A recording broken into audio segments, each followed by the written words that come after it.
नमस्कार, आप देख रहे हैं छत्तीसगढ़ बात हमारे साथ और मैं हूं आपके साथ अभिषेक। और आज बात होगी राहुल गांधी पर, और राहुल गांधी क्या खाते उस पर भी। कैलाश विजयवर्गीय के बयान की भी जबरदस्त बात होगी। मध्य प्रदेश सरकार के कैबिनेट मंत्री कैलाश विजयवर्गीय मंगलवार को छत्तीसगढ़ दौरे पर पहुंचे। इस दौरान विजयवर्गीय ने छत्तीसगढ़ कांग्रेस अध्यक्ष दीपक बैज की पदयात्रा को लेकर निशाना साधा। दरअसल छत्तीसगढ़ कांग्रेस अध्यक्ष दीपक बैज पदयात्रा कह रहे हैं कि गांधी की आंधी है जो ऐसी नहीं रुकेगी। अब इस पर कैलाश विजयवर्गीय ने निशाना साधते हुए कहा कि दीपक बैज किस गांधी की बात कर रहे हैं।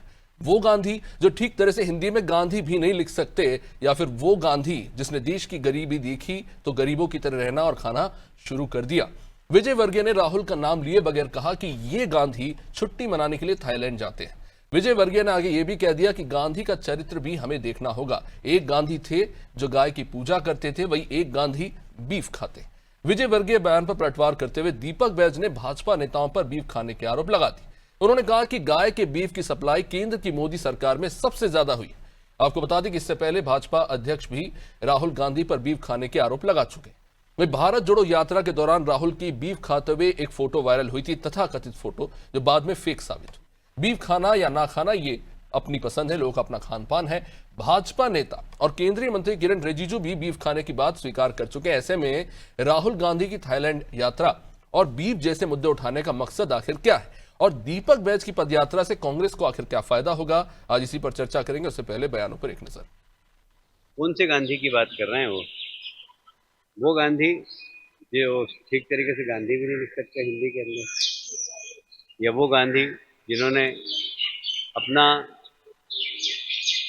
पूरे गरीब, इस देश की गरीबी देखी तो अपने कपड़े उतार दिए थे, और जैसा गरीब रहता था वैसा रहना चालू कर दिया, जैसा गरीब रहता था वैसा खाना चालू कर दिया, बकरी का दूध पीना चालू कर दिया। वो गांधी या ये गांधी जो छुट्टी मनाने के लिए थाईलैंड जाते हैं, कौन से गांधी की बात करते हैं? आखिर गांधी का चरित्र भी तो हमें देखना होगा ना। वो गांधी जो गाय की पूजा करते थे, ये गांधी जो बीफ खाते हैं, कौन से गांधी की बात कर रहे हैं? और इसलिए ये बात सही है कि वो गांधी का हम भी सम्मान करते हैं, और इस गांधी को जो कि कहीं ना कहीं एक तरीके से देश के लिए उनकी भूमिका बिल्कुल ही नकारात्मक। गाय का बीफ तो किरण रिजिजू जी भी खाते हैं, कैलाश विजयवर्गीय जी को पता होना चाहिए। गाय की बीफ की सप्लाई की केंद्र सरकार, भारतीय जनता पार्टी सरकार में सबसे ज्यादा हो रहा है, शायद कैलाश विजयवर्गीय को पता होना चाहिए।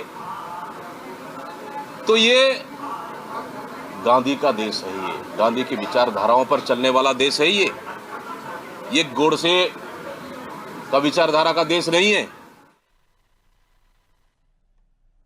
तो ये तो हाल है। बात शुरू हुई दीपक बैज की पदयात्रा से, खत्म का हुई बीफ और थाईलैंड पे। इसी तरह के बयान लगातार आते रहे हैं। इससे पहले भी कुछ ऐसी तस्वीरें भी वायरल हुई है जिस पर सवाल उठते रहे हैं, और काफी सारी सी फेक तस्वीरें भी वायरल हुई है। लेकिन एक व्यक्ति के खान पान से आखिर राजनीति का क्या लेना देना, सवाल यह भी है। साथ ही साथ दीपक बैज की पदयात्रा का आखिर क्या उद्देश्य है।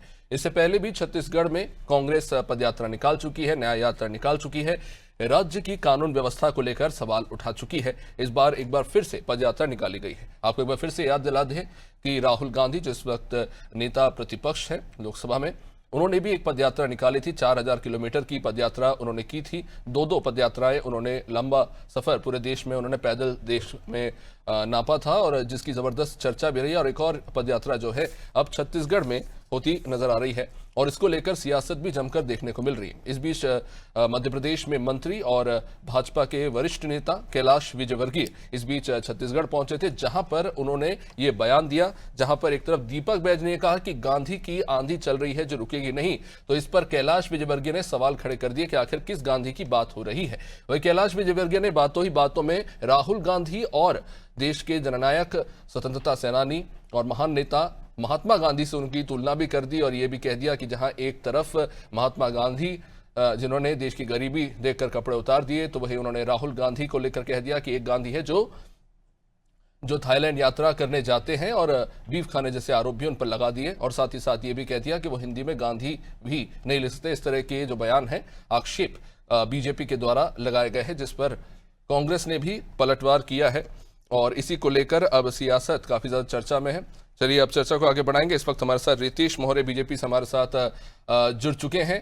रितेश जी, कांग्रेस ने इससे पहले न्याय यात्रा भी निकाली, एक बार फिर से दीपक बैज की इस पदयात्रा को बीजेपी किस तरह से देख रही है?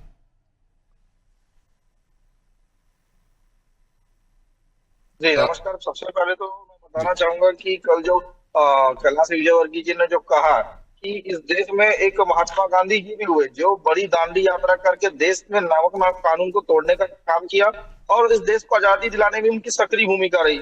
लेकिन राहुल गांधी जी के बारे में जो उन्होंने विचार जो प्रकट किया, मुझे लगता है कि पूरा देश इससे सहमत है, क्योंकि हमको मालूम है जब मानसरोवर की यात्रा जब राहुल गांधी जी कर रहे थे तो किस प्रकार से वो नॉनवेज खाते हुए नजर आए और लालू प्रसाद यादव जी के कार्यक्रम में भी उन्होंने फोटो शेयर की जिसमें वो बीफ दिखा था और कई सारे न्यूज चैनलों में भी दिखाया। तो नहीं वो बीफ नहीं खा रहे थे, वो मटन खा रहे थे।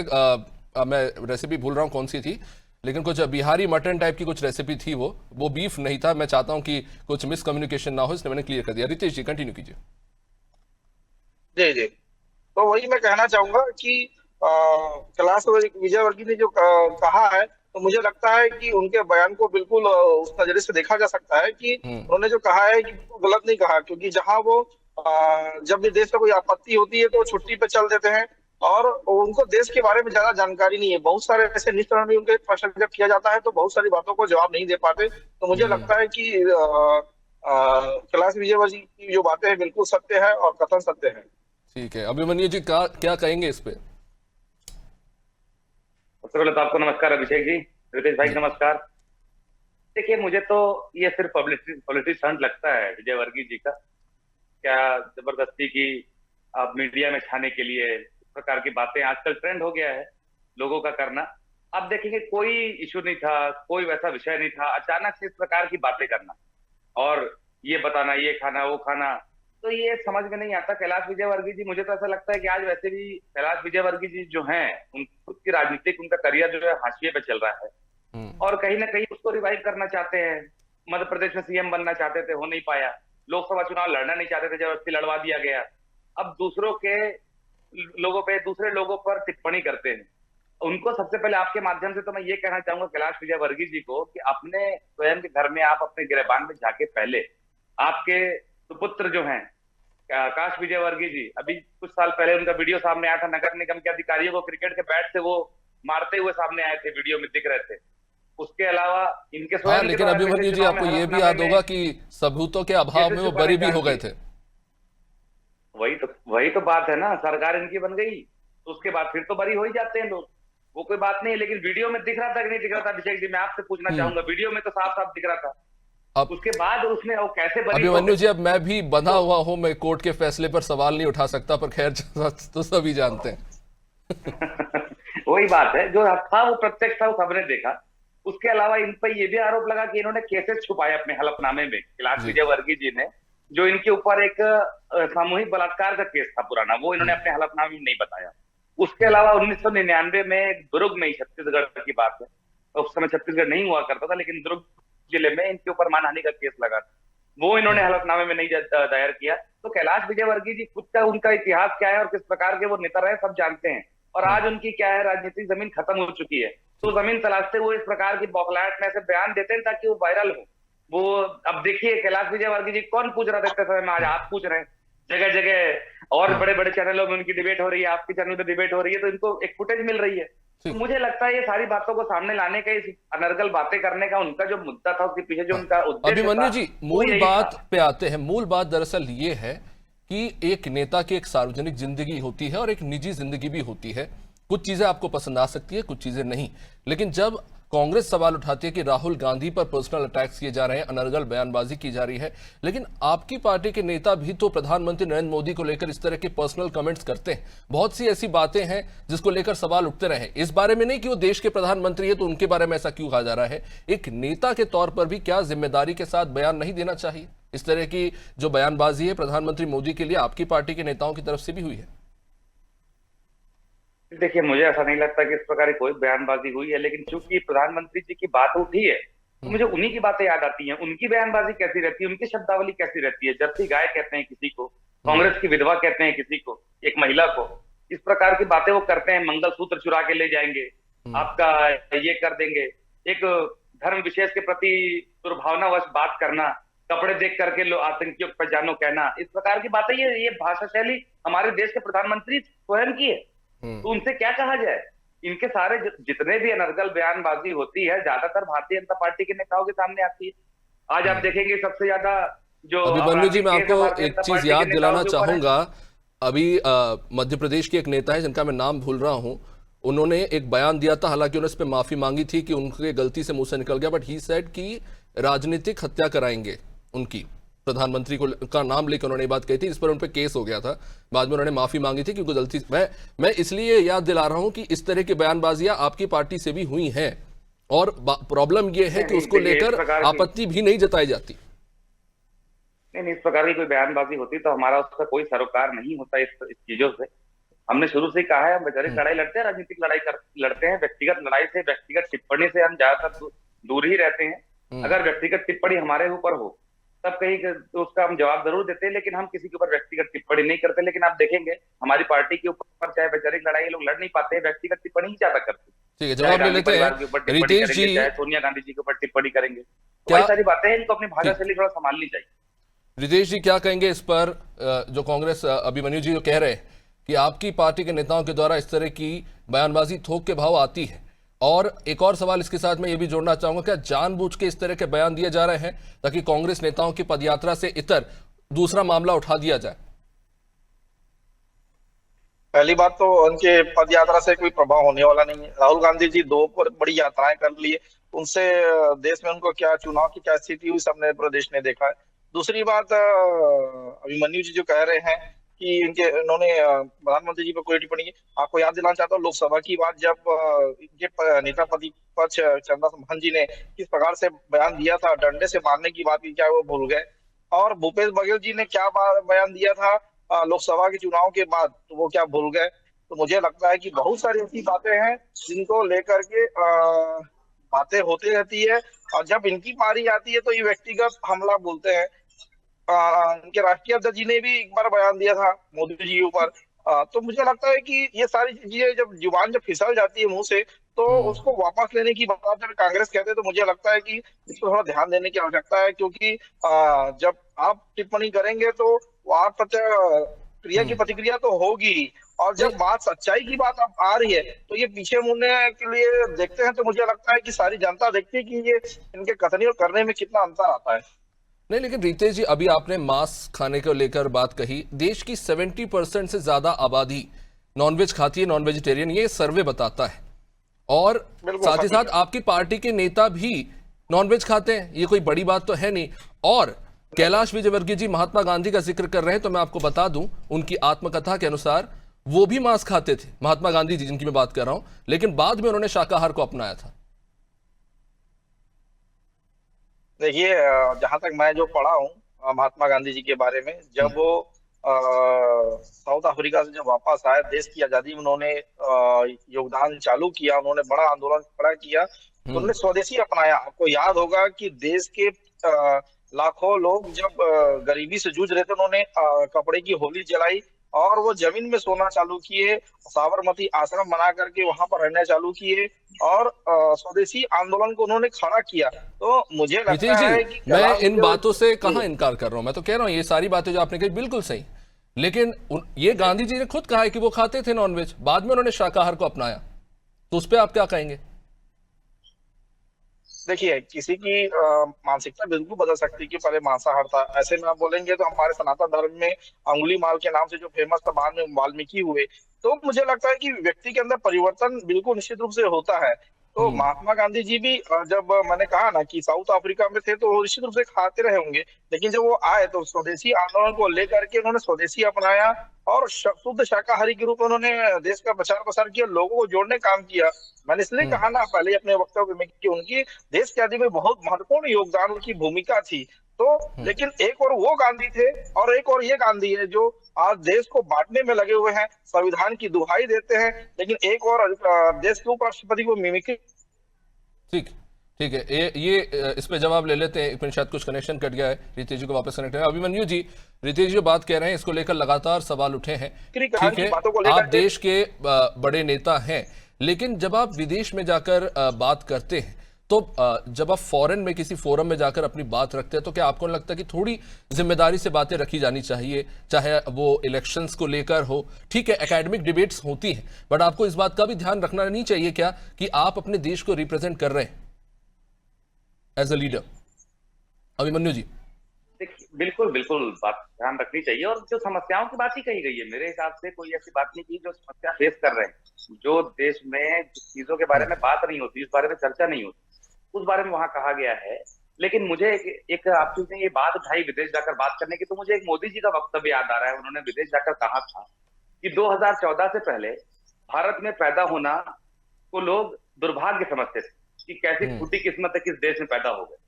तो मैं पूछना चाहूंगा भारतीय जनता पार्टी के नेताओं और प्रवक्ता से कि क्या ये बड़ी शोभनीय बात थी? क्या इससे देश की सम्मान बढ़ा? उसके बाद रितेश जी कह रहे थे वो चरणदास महंत जी वाले जो बयान की बात, तो बताओ, वो राजनांदगांव का बयान है। मैं स्वयं राजनांदगांव का हूं, मैं उस रैली में शामिल था जब वो बयान उन्होंने दिया था।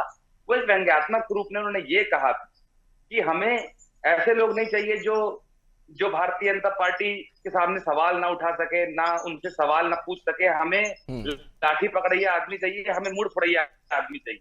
तो ये एक व्यंग है छत्तीसगढ़ी में।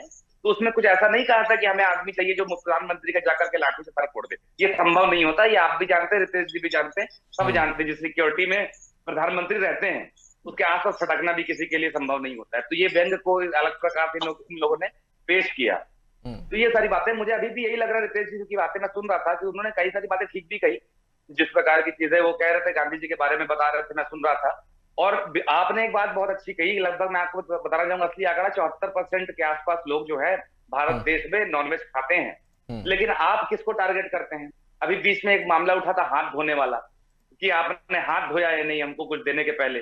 तो आप केवल मुसलमानों से पूछेंगे कि आपने हाथ धोया नहीं, जो कि 14% है, और बाकी 60% जो गैर मुसलमान है, जो नॉनवेज खाने वाले हैं, उनसे कौन पूछेगा? तो ये जो एक नॉनवेज की बात है, इस प्रकार की चीजें कहीं ना कहीं जनता के मुद्दों को छोड़कर स्मृति ईरानी जी के सुपुत्री जो है बिटिया, उनके होटल में भी बिकता था, उसमें मेन्यू था, बिना लाइसेंस के बाहर चला रही थी। तो उसपे कभी ये सवाल नहीं खड़े करते। इसी में ये लगता है कि इनका दोगला रवैया है। अगर सवाल पूछना हो तो हर जगह पूछिए। जाहिर तौर पर राहुल गांधी सार्वजनिक जीवन में एक राजनेता के तौर पे क्या करते हैं, उस पर जरूर सवाल होना चाहिए। लेकिन सवाल यही है कि पदयात्रा जो है वो बीफ और थाईलैंड पर कैसे पहुंची? रमेश जी हमारे साथ जुड़ चुके हैं। रमेश जी क्या कहेंगे इस पर? बात होनी चाहिए पदयात्रा की, बात होनी चाहिए कि पदयात्रा का उद्देश्य क्या है और क्या हासिल हुआ या क्या होगा। लेकिन बात यह हो रही है कि राहुल गांधी छुट्टियां मनाने थाईलैंड जाते हैं, वो बीफ खाते हैं, इस तरह की बातें हो रही हैं। इसे किस तरह से, क्या ध्यान भटकाने की कोशिश हो रही है या फिर कहीं एक तरह से सॉफ्ट टारगेट किया जा रहा है? अभिषेक जी, आपके प्यारे दर्शकों को नमस्कार, हमारे पैनलिस्ट साथियों को नमस्कार। आज के दौर में मानवीय मूल्यों का क्षरण जिस तरह से हो रहा है, जैसी गिरावट हो रही है, उससे दोगुनी गति से राजनीतिक मूल्यों में गिरावट हो रही है। और राजनीति में जो लोग शामिल हो रहे हैं वो न तो वैचारिक दिख रहे हैं, न विजनरी दिख रहे हैं, न निष्ठावान दिख रहे हैं, न त्यागवान दिख रहे हैं। वो लोग केवल सतही बातें कह करके, अनाप शनाप बातें कह करके सस्ती लोकप्रियता हासिल करने के लिए लोगों के बीच में तरह तरह की भ्रामक बातें तैयार करते हैं। मेरे ख्याल से ये जो एक हिस्सा है कि कौन क्या खाता है, कौन क्या पहनता है, कौन कैसे रहते हैं, ये उसी का एक हिस्सा है और इसको उसी नजरिए से देखा जाना चाहिए। रमेश जी, कैलाश विजयवर्गीय बहुत बड़े नेता, इंदौर के तो बाहुबली कहे जाते हैं, उन्हें लोकप्रियता की मेरे ख्याल से जरूरत नहीं है। तो ऐसे में सवाल यही उठता है कि ये जो बयान उन्होंने राहुल गांधी को लेकर दिया दीपक बैच की पदयात्रा के, उसमें उसका क्या मतलब निकाला जाए? कैलाश विजयवर्गीय के बारे में आप जानते होंगे, वो पहले गायक ही थे और उनका पूरा राजनीतिक चरित्र गायन पर ही आधारित है। वो आज भी गाते ही रहते हैं। उनके जीवन में मैंने कभी राजनीतिक मूल्य नहीं देखा। तो मैं विजयवर्गीय के बारे में इतना ही बोलूंगा कि वो गायक हैं और गायक की शैली में ही राजनीति करते हैं। तो ये बात उन्होंने ऐसी ही कही। और मेरे ख्याल से इस तरह की बातें उनको शोभा नहीं देती कि वो इतने बड़े नेता हैं और इतनी छोटी बात कर रहे हैं। जी लेकिन रमेश जी, ये एक और चीज है कि पहले के नेताओं को हम देखते थे, हम कहते भी हैं कि पॉलिटिशियंस को थोड़ा थिक स्किन होना चाहिए, आलोचनाओं को झेलने की हिम्मत होनी चाहिए, वो भले ही कितने भी कटु से कटु सत्य हो या मिथ्या भी हो उसका जवाब। क्या लगता है कि आज के समय में वो स्थिति रह नहीं गई है? छोटी छोटी बात पे जो है लोग मुंह मोड़ लेते हैं, अनाप शनाप बयान देने लगते हैं। मैं आज सुबह ही घर पे एक मूवी देख रहा था, मूवी थी उजड़ा चमन, आपको भी देखनी चाहिए, बड़ी अच्छी मूवी है। वो टकलेपन पर वो मूवी है, लेकिन उस व्यक्ति ने बताया कि ठीक है आप मेरा मजाक उड़ाते हैं, मुझे टकला गंजा क्या भी कुछ बोलते हैं, ठीक है, लेकिन मैं उसे बहुत बुरी तरह से लेता हूं, जबकि ये सच है। अगर आप हरे को हरा नहीं बोलेंगे तो क्या काला बोलेंगे? तो वो एक मैसेज देने की कोशिश थी कि हाँ ठीक है कुछ बातें बुरी होती हैं, लेकिन अगर आप एक सार्वजनिक जीवन में आप हैं तो आपको उसे एक्सेप्ट करना होगा। देखिए अभिषेक जी, हर व्यक्ति के एक संसदीय आचरण होता है, एक मर्यादा की बात होती है, वो उसी दायरे में रह करके अपनी बात करता है। हम जिस गांधी के बातों पर ये विवाद खड़ा हुआ है, हम उस गांधी के बारे में सोचें, उस गांधी के बारे में अध्ययन करें, उस गांधी के बारे में देखें, तो भारत में स्वाधीनता आंदोलन के दौर में उस व्यक्ति ने अपने आचरण से, अपने त्याग से, अपने निष्ठा से, अपनी जीवन शैली से पूरे भारत देश को एकजुट किया और अंग्रेजों के खिलाफ आंदोलित किया। इससे बड़ा और कुछ भी नहीं हो सकता। और जो बातें उन्होंने अपने जीवन में बोली उसका भी एक मर्यादित दायरा रहा, उस दायरे से कभी भटके नहीं। तो हम लोगों को ये ध्यान देना चाहिए कि आज के समय में जो भी राजनीति में लोग हैं, चाहे मीडिया के क्षेत्र में लोग हैं या सामाजिक जीवन में लोग हैं, उनको अपना एक दायरा स्पष्ट करना चाहिए। और आम आदमी ये समझेगा कि नहीं, ये आदमी इस तरह की हरकतें नहीं कर सकता, अगर उसके आचरण से वो समझेगा तो, आचरण पर रहेगा तो। ये रमेश जो जी, इस तरह जी हम बीजेपी नेताओं की बात कर रहे हैं, लेकिन हमने अक्सर ये भी देखे कांग्रेस के नेता भी इस तरह के बयान देते हैं जिसका कोई मतलब नहीं है, व्यक्तिगत टिप्पणियां करते हैं, और कुछ बातें तो ऐसी होती है कि जो मैं स्क्रीन पर अभी कह भी नहीं सकता, और ये सार्वजनिक तौर से नेता कहते हैं। ये हमारे नेताओं को हो क्या रहा है? मैं कांग्रेस और बीजेपी में नहीं बांट रहा हूं, कांग्रेस के लोग भी उस तरह से हैं, बीजेपी के लोग भी उस तरह से हैं, लेकिन मैं ये कर रहा हूं कि राजनीति में इस तरह की हरकतें अच्छी नहीं लगती, शोभनीय नहीं है और वो टिकाऊ भी नहीं। मेरे ख्याल से जो लोग इस तरह से आते हैं वो लंबे समय तक लोगों के हृदय में नहीं रह पाती। जिनका आचरण अच्छा होगा, जिनकी मर्यादा अच्छी होगी, जिनकी शब्द शैली अच्छी होगी, वही लोग लोगों के हृदय में टिक पाते हैं और लोकप्रिय बन पाते हैं। जी रितेश जी क्या कहेंगे? दीपक बैज की पदयात्रा पर आप सवाल उठा सकते हैं कि उसका कोई मतलब है कि नहीं, लेकिन इस तरह से बयान देना क्या सही लगता है, वो भी आपकी पार्टी के इतने बड़े नेता कैलाश विजयवर्गीय जी? देखिए, कैलाश विजयवर्गीय जी से जब पदयात्रा को लेकर के और गांधी जी को लेकर के, राहुल गांधी को लेकर के जब बात की गई मीडिया के द्वारा, तो ये प्रश्न आया सामने। उन्होंने स्वयं से तो कुछ बोला नहीं कि मीडिया के माध्यम से ये बात उठाया गया, तो उन्होंने अपना बयान दिया, उन्होंने अपने विचार व्यक्त किए। तो उनके विचार को भारतीय जनता पार्टी बिल्कुल सराहती है और उनको समर्थन करते हैं। हमने पहले ही बोल चुका है कि कैलाश विजयवर्गीय जी ने स्वयं पहले से नहीं बोला। तो मुझे लगता है कि अगर मीडिया इस बारे में प्रश्न कर रही है तो सारी चीजों को देखना चाहिए कि प्रश्न किससे और क्या कर रहे हैं। तो उनके भी विचार अगर आएंगे तो मुझे लगता है कि इसको भी हमको अमृत की तरह पीना चाहिए, क्योंकि जब बातें निकलेगी तो दूर तक तो जाएगी ही। लेकिन रितेश जी, नॉन वेजिटेरियन, वेजिटेरियन, हरा, ऑरेंज, ये इस तरह की पब्लिक डोमेन में पॉलिटिशियंस की डिबेट क्या ठीक लगती है? आप गंभीर मुद्दों पे बात कर सकते हैं, आप कह सकते हैं कि ठीक है कि उनकी सरकार में क्या हुआ, आपकी सरकार में क्या हो रहा है, आप उन पे बात कीजिए। लेकिन ये जो रंगों में बांटा जा रहा है, भाषाओं में बांटा जा रहा है, खान पान को लेकर बांटा जा रहा है, ये इन बयानों का हम मुस्कुराते हुए शायद मजाक में ले रहे हैं, लेकिन इनका बहुत डीप इंपैक्ट होता है समाज के ऊपर। लोग इसे इसी तरह से लेना शुरू कर देते हैं, वो रंग ढूंढने लगते हैं, वो नाम के पीछे का सरनेम ढूंढने लगते हैं। आपको नहीं लगता है कि हमारे समाज के लिए ठीक नहीं है? देखिए, अगर बात करूं खान पान और ये, तो जो कल पहलगाम की जो घटना हुई है, जो पर्यटक लोगों को मारा गया आतंकवादियों के द्वारा, क्या वो उन्हें धर्म को पूछ करके उन्हें हत्या नहीं किया? तो इस पे वो बात नहीं होगी, पहली बात। और जब बात करते हैं कांग्रेस के प्रवक्ता किसी विशेष धर्म के ऊपर टारगेट करने की बात, तो बार बार जब आतंकवाद की बात आती है तो ये उनके साथ खड़े हुए क्यों नजर आते हैं? सबसे बड़ा प्रश्न तो ये तो खड़े रितेश होगा जी, ही। मैं एक चीज कहना चाहता हूं, अगर आपने मुद्दा उठाया है तो, क्योंकि इस पर सभी बात कर रहे हैं, ऑफिस में बात हो रही है, हम भी नहीं, तो कल रात से बातें जब सभी, हो रही है- मैं एक चीज स्पष्ट कहना चाहता हूं, अगर ये बात उठी है तो आतंकवादी का कोई रंग नहीं होता, कोई धर्म नहीं होता। अगर कोई कहता है कि आतंकवादी मुसलमान था तो मैं सीधा कह रहा परेशान इतने हो रहे हैं। हूं वो किसी भी धर्म के लिए धब्बा है, किसी भी धर्म के लिए धब्बा है। स्पष्ट मैं कह रहा हूं, ये मत ढूंढिए कि वो आतंकवादी नफरत की वजह से है सर, आप किसी लोगों की धर्म की सोच वजह को से नहीं है। टक्कर, लेकिन मैं आपको बता देता हूँ, जब वहां पर ये बात हुई है तो सारे सोशल नहीं, मीडिया नहीं, मीडिया में चल रही है बात, आपको अभिषेक जी, पूरी इनको जानकारी इनको होना म्यूट कर दीजिए, चाहिए। इस प्रकार की बातें आपके चैनल में करना ठीक नहीं। ठीक है, चलिए अब समय इजाजत दे देता हूं। बहुत बहुत शुक्रिया आप सभी का इस चर्चा में जुड़ने के लिए। तो बीफ, थाईलैंड और तमाम तरह की बातें हो रही हैं, लेकिन देश आज एक बहुत बड़े गम से जो है जूझ रहा है। पहलगाम में जो हुआ है वो काफ़ी दुखदाई है और कहीं ना कहीं एक बार फिर से चीज़ों को लेकर ये हमें सोचने को मजबूर कर रही है। खैर, राजनीति में इसी तरह की टीका टिप्पणी तो होती रहती है, लेकिन ज़रूरी है कि नेता जिम्मेदारी से बयान दें और इस बात का भी ख्याल रखें कि वो जो बोल रहे हैं क्या वो उनके लिए अच्छा है और समाज पर इसका किस तरह से प्रभाव पड़ता है। देखते रहिए अनादि टीवी।